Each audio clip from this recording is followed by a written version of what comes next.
At the start of the fight, Dancer will begin approaching you from either side of the room. If she moves to her left, approaching you from the right, this is considered the good opener. This will allow you to easily close in and plant yourself right behind her right leg. You can even land 1 or 2 quick punishes right away. If she moves to her right, along the left side of the room, you'll need to either loop around her or make a sharp cut in front of her to get into position behind her right leg. Cutting in front of her is viable and quicker, but I would suggest looping around her. The rationale for this will become more evident when we start covering positioning and movement, but in short, it will allow the fight to begin closer to the center of the room. Both approaches emphasize the right leg, and this is where you'll want to stay for the entirety of the fight, as much as possible. This position greatly limits her moveset, and comprises most of her easily evaded attacks. A key point about Dancer's movement is that she'll basically never walk directly at you, at least not when idle. She'll close in on your general position and either rotate around you clockwise or counterclockwise, depending on which side of her you are.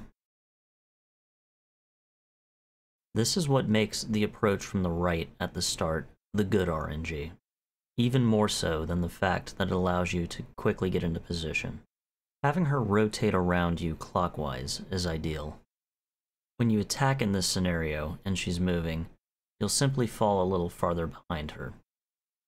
On the other hand, if she's moving counterclockwise, any attack you do will risk putting you on her left leg.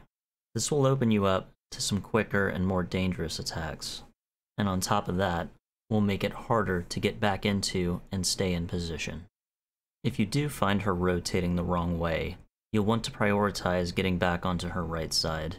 Drop back a little bit to avoid her alternate moveset, and sprint across her backside as needed, but always leave yourself with a little stamina to dodge. Consider unlocking for this, as it will give you greater freedom of movement. Once you're at her right side again, jog along with her until she switches directions. If you pull back a little bit, she'll tighten her loop to account for your new position. You can use this to your advantage if you find her getting too close to a wall. Still, it's pretty easy to let her get right up against a wall, in the corner, or between a pillar and a wall. At best, it can become difficult to control the camera in these situations.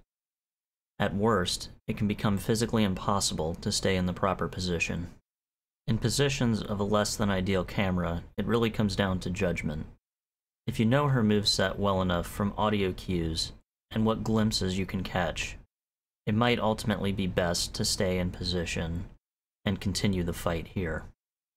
If the situation feels really uncomfortable, or you physically can't keep position at all, consider backing out to the other side of the room. Bait a long-ranged attack with a long cooldown, and then get back into position as soon as you can, and continue the fight as normal. I'll point out which of these long-ranged attacks are good to close in on, and which are not, as I break down Dancer's moveset. Let's take some time to walk through each of her Phase 1 attacks. One common attack is this grab. I find the audio cue particularly helpful for timing the dodge of this one. She'll make this sort of inhaling noise while winding up, and then you want to be rolling her the moment she's exhaling. If you're properly positioned, you can even strafe this attack. If you're locked on and moving clockwise, you may want to sprint for a second or so. Unlocking for this strafe makes it even easier. Once evaded, this attack will leave her open for a double punish. Another common attack of hers is this overhead slam, followed by a horizontal swipe. Both swings are delayed a bit from their initial tell. If doing this fight without Karthus Blood Ring, you especially want to pay attention to this delay on the horizontal swing, especially since you'll be rolling with the blade, rather than against it. She can also do this horizontal slash by itself occasionally. Dodging this attack will open her up for a single punish, maybe two if you're particularly confident in your timing and your stamina. Next attack is this really slow, wide twirl. This one is quite telegraphed as well, and carries her a little bit forward as she executes the attack. It can be dodged by continuing to rotate around her during the long wind-up, and then rolling right as the slash comes out. If executed correctly, you should still be positioned pretty well following the roll. As with the last attack, this is a very comfortable single punish that you can push to a double punish given the right circumstances. An alternate way to dodge this attack is to momentarily switch direction and rotate counterclockwise during the wind-up. As the attack comes out, roll to the right. Or if you switch direction early enough, you can even strafe right under the blade. If you find yourself over-rolling your ideal position, you can widen your arc during the wind-up, and then guide your roll in a more inward direction rather than strictly side to side. If you can manage, you'll have the most control over this maneuver unlocked.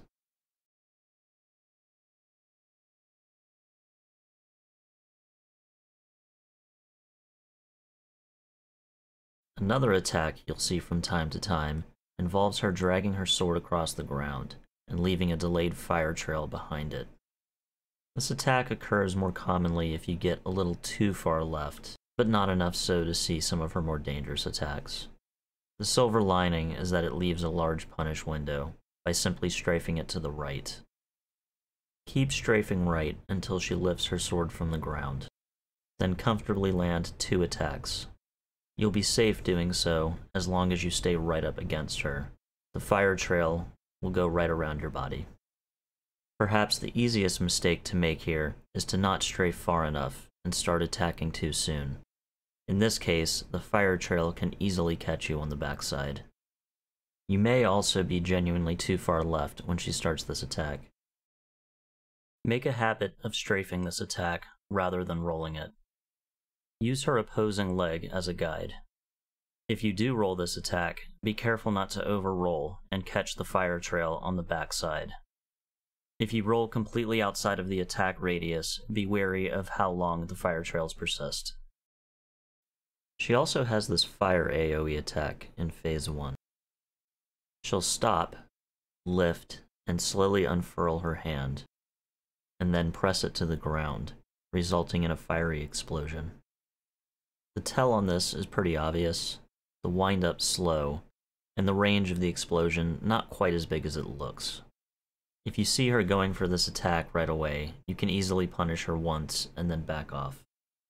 Otherwise, simply back off a few paces, wait it out, close back in, and punish her twice.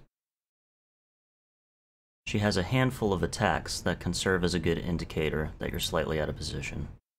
The one I bet you'll run into the most is this really quick uppercut swipe. This is a common attack of hers if you find yourself on her left leg rather than her right. You can learn to dodge this attack with practice, quick reaction, and a lot of anticipation. However, there's never really a good reason to be in this position. If you do want to practice dodging this attack, do so mostly as a recovery option. When you roll this attack, roll behind her, back into position on her right leg, to avoid the follow-ups seen in the previous clips. She has a couple dangerous sword attacks if you get too far in front of her. One of these attacks is a lunge and stab. Dodging this from close range isn't too bad if you recognize it in time. She can also perform this flurry of slashes. This attack carries a mix of different timings and feels downright erratic to try to dodge in front. She goes for this attack, get behind her as quickly as you can, and stay behind her until the slam at the very end of the combo. She also has an uppercut attack with a much slower wind-up than the one you might see on her left leg. Likewise, there's a slower variant of the overhead slam. And on top of these unique frontal attacks, she gains follow-ups to many of the moves already covered. For example, this common side swipe becomes a two-piece, in which she reverses course and swipes to the other side. Side swipe itself can become more of a diagonal slash. Both uppercuts can combo into three pieces. And the side swipe after overhead slam now either be changed out with a diagonal slash or a grab. Last but not least, she's infamous for slapping the player when they stand right in front of her. These slaps can occur as part of a combo, leading or following other sword attacks. She has some unique distance attacks if you manage to get quite far away from her, whether intentionally or not. In one of these attacks, she'll pick up the pace and come lumbering right after you. She'll continue her sprint until she fully reaches you, and then attack with a singular slash. This attack looks scary to deal with, but it's really not too bad, and it's basically a free ticket back into position. In another attack, she'll leap into the air, slamming her sword down in front of her. This also creates a fiery explosion, with modest AoE. This is another good gap closer, in my opinion. I like to stay a little outside of the AoE, even when rolling. A couple of the short-range attacks we've looked at so far also overlap her long-range moveset. This includes the slow twirling attack and the stab. The dodge on the slow twirling attack from distance isn't too bad, and gives you plenty of time to recover your position following the dodge.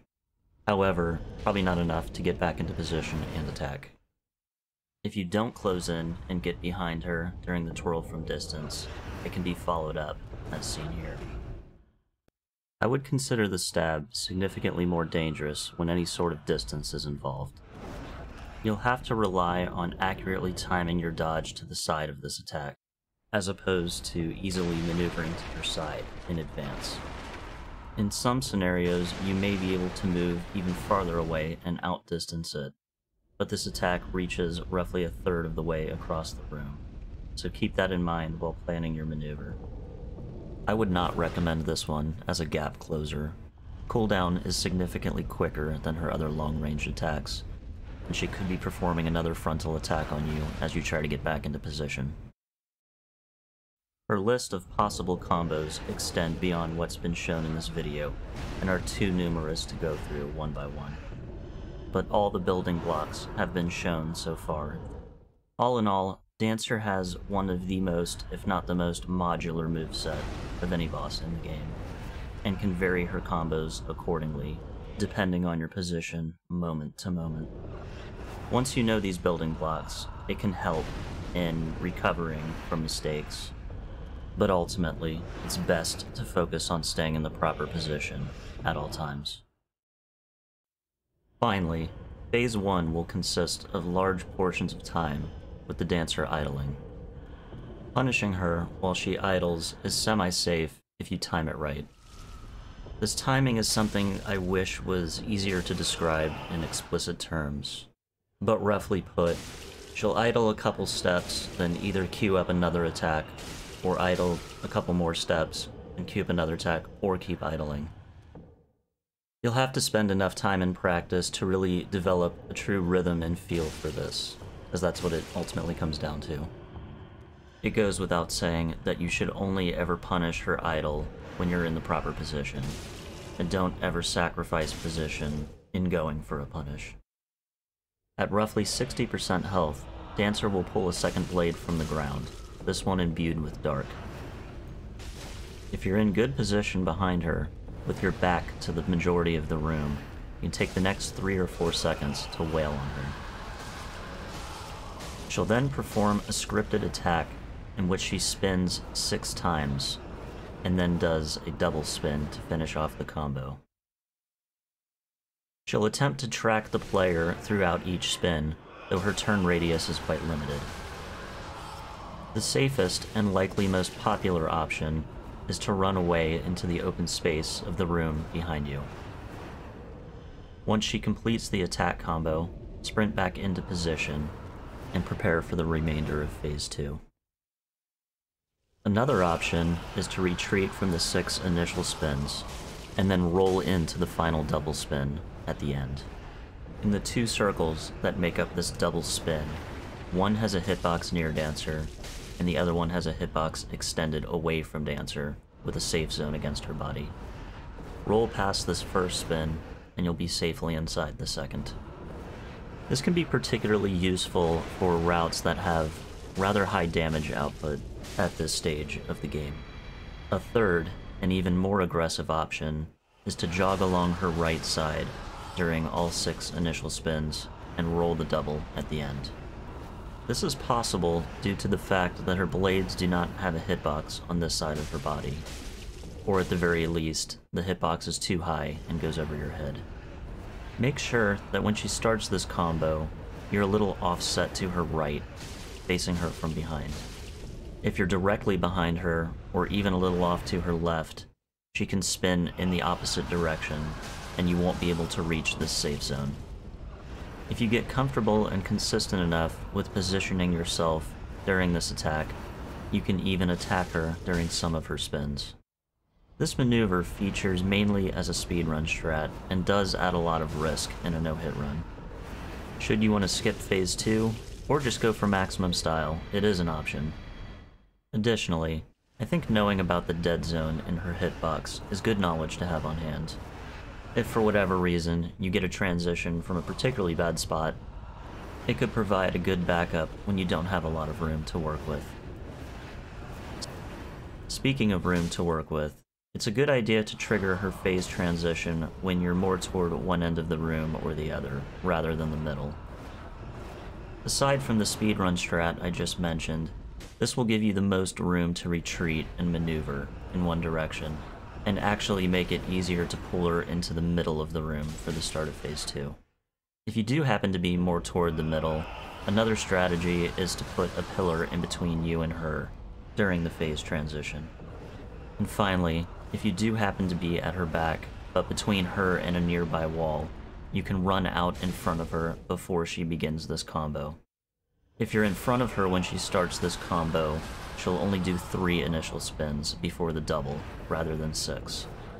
This will decrease the amount of ground she covers, and could still result in a Phase 2 that begins toward the middle of the room. Let's take a few minutes to examine her Phase 2 moveset. One of her most common attacks is this overhead slam, followed by a horizontal swipe with both swords. Keep an eye out for a brief pause in her movement.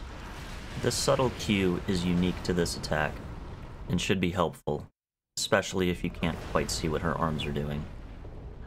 If fighting her without Karthus Bloodring, be sure to delay the second roll ever so slightly. This will prevent you from being roll caught by the second blade.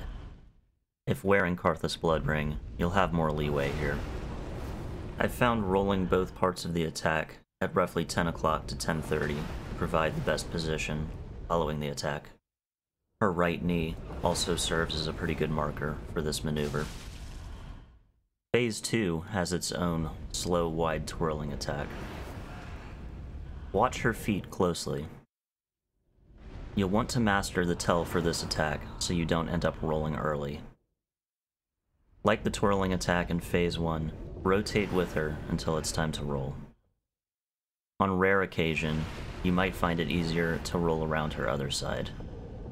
This will probably only be true when you're rotating counterclockwise. Be sure to end up all the way to her side, and preferably a bit behind her. If you land the roll a bit in front of her, this attack has one of 2 follow-ups. If for whatever reason you're in front of her when the attack begins, dodging both blades with a single roll can be incredibly tricky. You'll want to roll through the fire sword, or less preferably, backwards and to the left. If you've rolled this attack into the proper position, it's an easy single punish, or a tight 2 punish. Next up is this 3-piece spin attack. You'll want to roll away from the first 2 sets of slashes, and then back into the third, paying mind to the delay between sets 2 and 3. This combo is particularly handy for when you need to reposition Dancer. It's most effective if you need to pull her back. Simply roll back at 6 o'clock from the first 2 sets of slashes, and then in at 11 o'clock to the final one. Rolling at roughly 8, 8, and 11 will keep you in generally the same position if you're happy with where you are in the room. Of course, you're not limited to just pulling her back or leading her in a small circle. Roll through the first attack, and then backward if your back's to the wall and you want to move towards the center of the room, or aim your first roll towards 9 or 3 o'clock if you want to go left or right. Whichever direction you wish to take her, make that the direction of your first roll, and then roll backwards on the second attack to maximize the amount of ground covered. You'll be able to pull her a little closer to you wherever you go by the end of the attack sequence, but she can only track so far per spin, making some maneuvers more effective at pulling her than others. Give this a little time and practice to really develop an instinct for it. This is another straightforward single punish. I would only attempt a second punish if you don't need to correct your position at all after the third roll, and/or you're using a broadsword or faster weapon. Another common Phase 2 attack is this double uppercut. It can be dodged with a properly timed 11 o'clock roll, or by simply sprinting to her right side. The windup on this attack is quite slow, and you can actually punish this segment of the attack. With twin blades, though, I find it's hard to avoid a partial hit. This is a much better option if you're doing an SL1 run wielding the broadsword, or some other straight sword. You want to run towards her right knee during the windup, and execute an R1 there. Needless to say, if you punish the windup, you're not going to be able to sprint the attack, you'll have to roll it. Some minor adjustment is often required after dodging this attack. Unless you're feeling particularly confident or using a fast weapon, I would only punish once after the dodge. Phase 2 Dancer has a complement to the Fire Sword drag and Fire Trail attack from Phase 1. In this case, she'll use the Dark Imbued sword, dragging the blade across the ground, only in the opposite direction, and leaving a similar trail of dark. There's nothing particularly special about this variant. Evading it and punishing it is exactly the same. In fact, she even has the fire version from Phase 1 still in her arsenal, and will sometimes combo them back to back. I suppose this looks pretty cool. To recap briefly, easy double punish with twin blades or a broadsword, possibly a triple or quadruple punish with a dagger type weapon. Another attack you'll see often is a complement to the fire AoE seen in Phase 1. In this case, she'll create back-to-back dark AoEs. She'll stab her sword partly into the ground, creating a small one, and then push the sword all the way to the hilt, creating a larger one. The effect particles of this attack give you some clue as to how wide the AoE is. As long as you're standing outside the particles, or even at the edge of them, you'll be safe. In fact, the most effective way of punishing this attack is to roll back into the second AoE. If you do this effectively, you can easily land a triple punish. If you prefer not to do this, you should still be able to get at least 2 punishes, as long as you haven't, run halfway across the room. If you spot her windup in time, you can even safely punish her once, as she goes for the first AoE, and then roll out if necessary.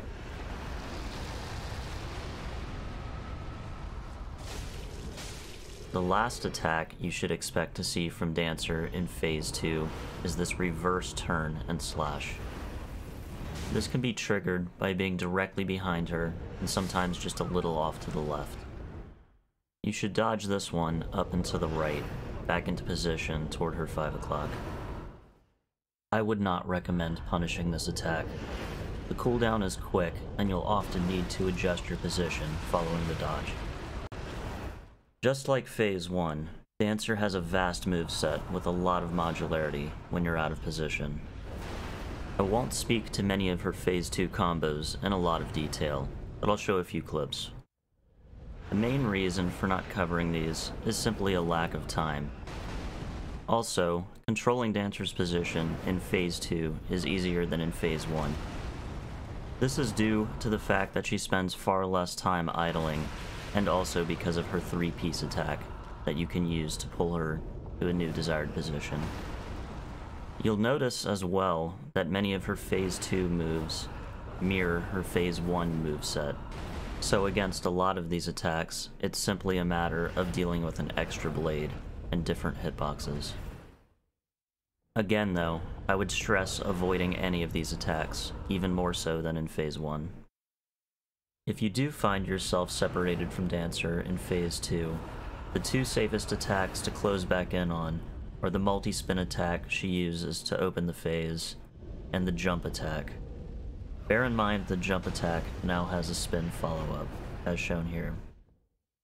One thing I'd like to cover before the end of the video is staggers. In most portions of the fight, they're pretty inconsequential.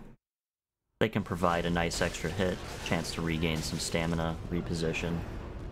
But there are a few scenarios in which they have definite positive or negative impacts. The first of these is if you're near a corner, a pillar, or other undesirable obstacle. You might accidentally stag her further into a corner, which of course would be a bad thing. Or you could stag her away from a corner out into the open room, which would be helpful. Where a stagger is particularly helpful is right before the phase transition. This will allow you to get a few extra punishes in, and possibly even skip Phase 2 after the opener altogether.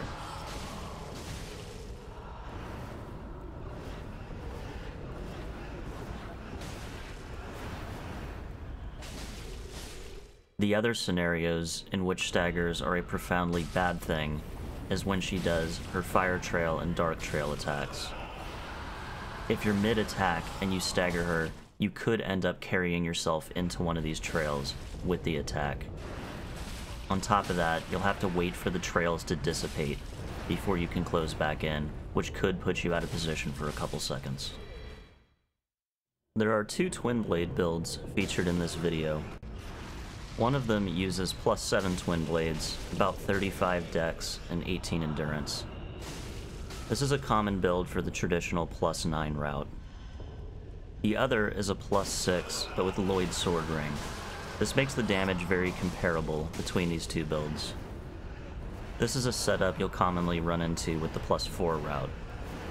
I like to have about 18 endurance for this build as well, but depending on your route and how many souls you pick up, you might be working with a little less at this point, like 15 or 16. Finally, there's the SL1 build with +7 raw broadsword. Occasionally, people will do Dancer early, particularly for non-meta runs. In this case, your best bet is to use the Bandit's Knife and Lightning Resin. Be prepared to time your dodges more tightly, since you'll be lacking Karthus Blood Ring. For Twin Blade and Broadsword runs, Dark Resin is the most effective. Fire and Karthus Rouge are good backup options though.